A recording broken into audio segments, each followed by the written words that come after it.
The Assembly will hear an address by His Excellency Adama Barrow, President of the Republic of the Gambia.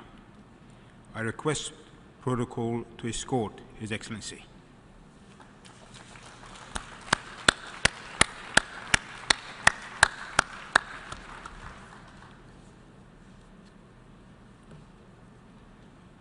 On behalf of the General Assembly, I have the honor to welcome to the United Nations His Excellency Adama Barrow, President of the Republic of the Gambia,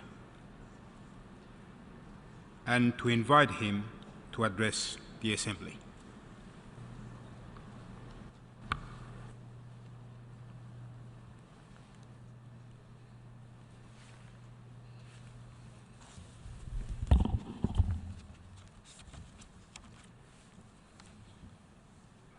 Mr. President, Mr. Secretary General,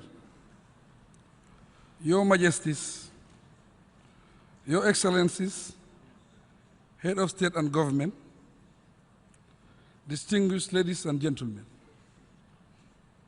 with warm greetings to you all from the New Gambia. We thank the Almighty God for making this great gathering of global leaders possible once again this year.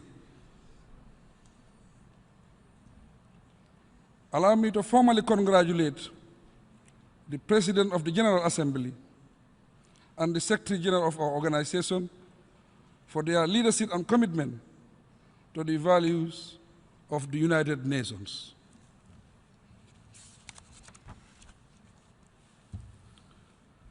After more than 70 years of existence, the United Nations undoubtedly remain the ultimate international platform for finding solutions to global challenges. As we in the Gambia know all too well. Today, being my maiden appearance at this great forum of world leaders, let me take this opportunity to reaffirm the Gambia's firm commitment to the Charter of the United Nations. My government fully appreciates the UN's central role in the pursuit of preventive diplomacy to avert crises around the world.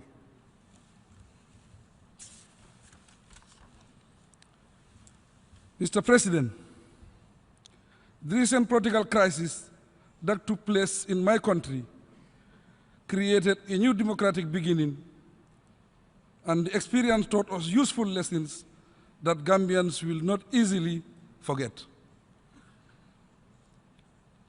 We learned that willpower and national unity, decisive regional intervention, as well as undivided and clear support of the international community could produce positive incomes.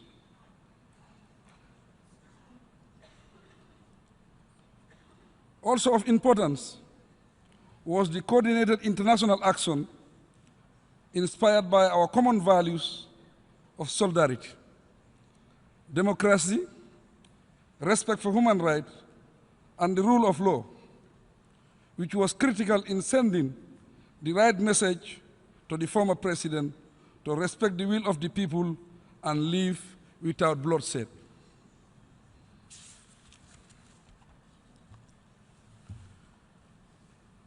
During those difficult times, we knew we had friends, ones who came to our aid and who have since kept faith with us. We therefore would like to seize this great opportunity to thank the leaders of ECOWAS for their timely and firm intervention in bringing peace to the Gambia. We also thank all our regional and international friends who stood by us in a critical hour of need. Thanks to your collective efforts, the Gambia is now on a solid path to peace and good governance, and ready to take over our traditional role among the champions of human rights and democracy.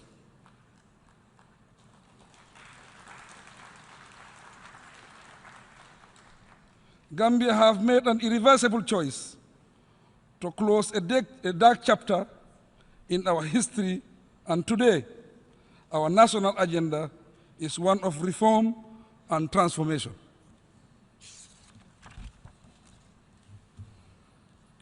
Like any other restored democracy, we are facing enormous challenges in the revival of our economy, a comprehensive reform of our laws, our administrative and judicial institutions, the modernization of our security sector, consolidation of rule of law and human rights are part of our reform program.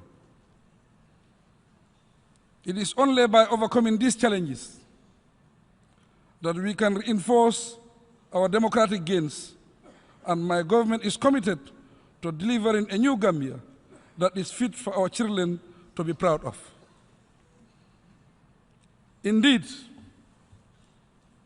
young people were all along at the forefront of our democratic transition and addressing youth unemployment, which is a top priority of my government, will no doubt create enormous opportunities.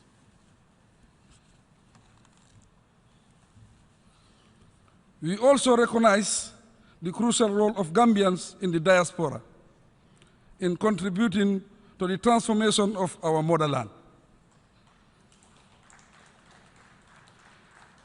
Let me seize this opportunity to sincerely thank our development partners and friends for the invaluable budget and policy support they are providing to the government to help address the challenges of job creation and youth irregular migration. My government is committed to using such resources wisely for sustainable socio-economic development.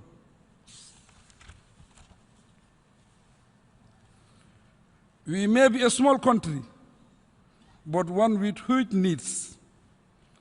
As a matter of urgent priority, we have developed a national development plan in line with the transformative agenda of the new Gambia. This development blueprint is designed to put the country back on track to economic growth, prosperity, following two decades of mismanagement, corruption, widespread of human rights violation. This new plan is built on sound macroeconomic and fiscal policies that will lead to stabilize the economy and grow over the medium and long term. It has also incorporated the Sustainable Development Goal and other commitments contained in Agenda 2030 and the Paris Agreement on climate change.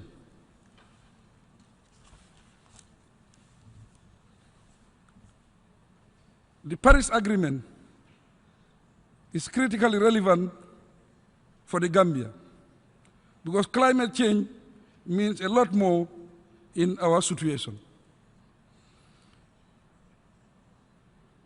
When land productivity declines and water shortage intensifies, young people from rural areas are often sent away to ease the burden on the families and to find new sources of income. These sadly explain why many young Gambians have been forced to make the long and dangerous journey to Europe. The journey is so risky that many perish at high seas and never reach their final destination. Countless others disappear into immigration detention centers or vanish in the sands of the Sahara Desert.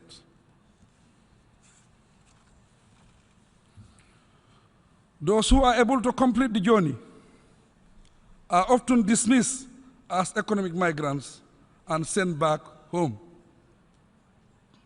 This sense of hopelessness and frustration also provide fertile ground for smugglers and extremist groups to recruit innocent youths into criminal underworld. Young people do not deserve this experience. They deserve the chance to enjoy a safe and prosperous future. At home, creating new employment opportunities that provide young people with sustainable incomes and connect them to a revitalized land, healthy and productivity environment is an investment in the future of the nation. This is a key priority in our national development plan. Over the last decade, we lost many of our friends and development partners through wrong policy choices. But since the restoration of democracy and good governance, many of our long-standing partners are all coming back to work with us. We are in the process of rejoining the Commonwealth and the International Criminal Court. We are also committed to be part of the African peer review mechanism. We are finalizing plans for a roundtable donors conference to mobilize resources for the long-term development of the country. Your continued support, solidarity, and partnership will be critical to the success of that conference.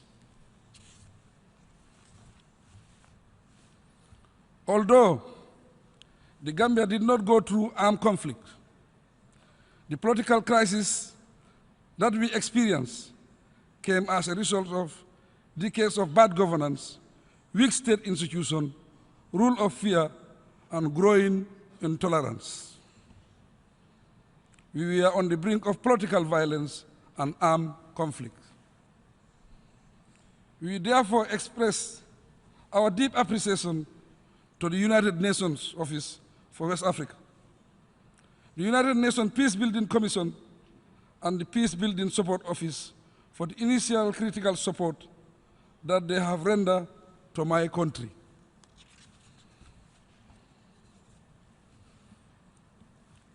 The pursuit of peace and security in Africa and the world will always be a major foreign policy goal for the Gambia.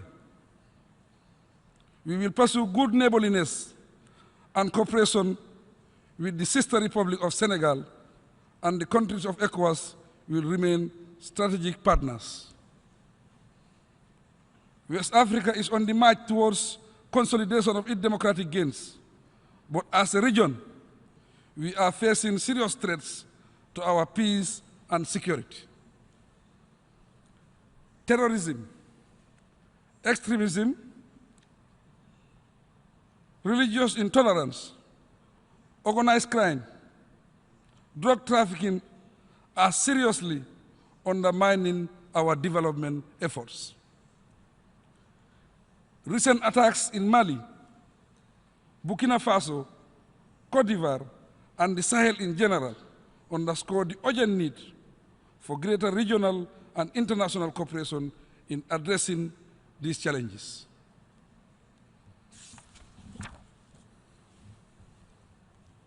The indifference, the injustices, and indignities in isolated part of the world create real threats to global peace, prosperity, and democracy. We need to take a bigger and bolder steps to close the gap between the North and South, as the world is too imbalanced. Mr. President, we remain deeply concerned that the Israel-Palestinian conflict still defies resolution. My government firmly subscribes to the idea of a two-state solution for the two people to live side by side in peace and harmony. We therefore call on the UN Secretary General to vigorously pursue this formula in the interest of lasting peace. Your continued support in the areas of transitional justice and security sector reform will certainly go a long way towards entrenching peace, justice, and democracy in the Gambia. Mr. President, there is neither a shortage of ideas nor that of resources to fix the major problems facing the human race. What has always been scarce is the political will. And unless adequate resources are invested, the pace of development will remain slow and minimal impact achieved.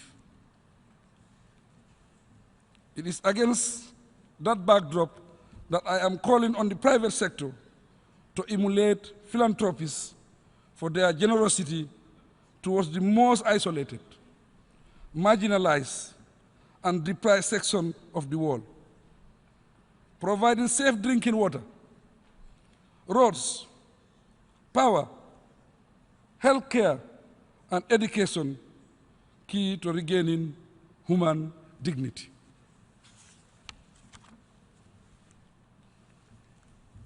In our foreign policy, as part of our historic friendship, we fully recognize the One China policy. The People's Republic of China is the sole representative of the Chinese people and a true friend of the Gambia.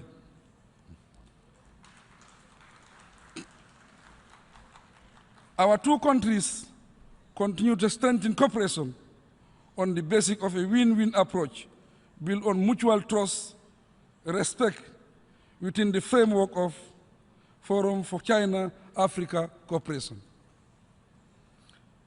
Mr. President, an organization like the United Nations, by virtue of its function, would always require some level of reform of its management system.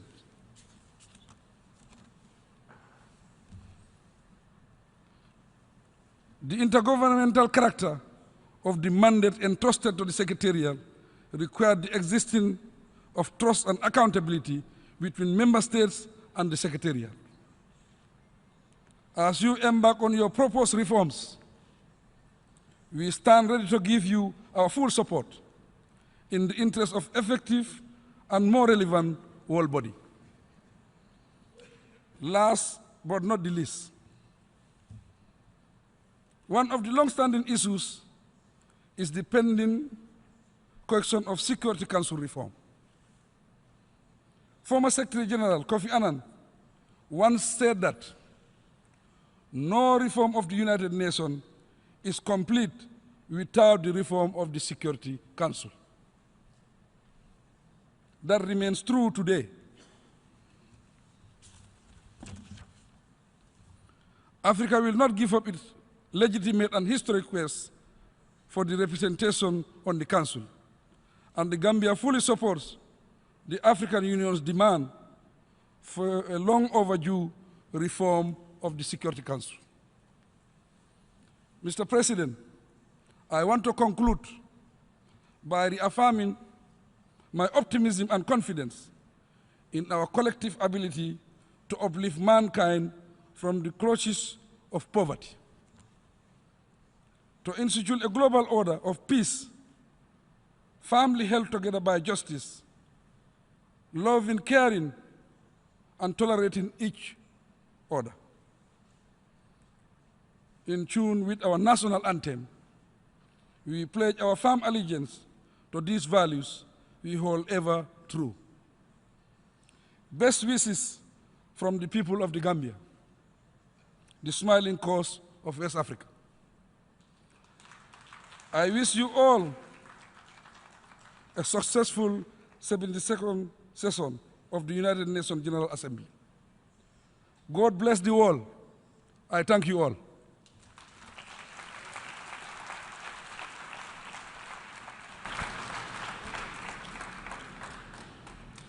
On behalf of the General Assembly, I wish to thank the President of the Republic of the Gambia. May I request representatives to remain seated while we greet the Head of State.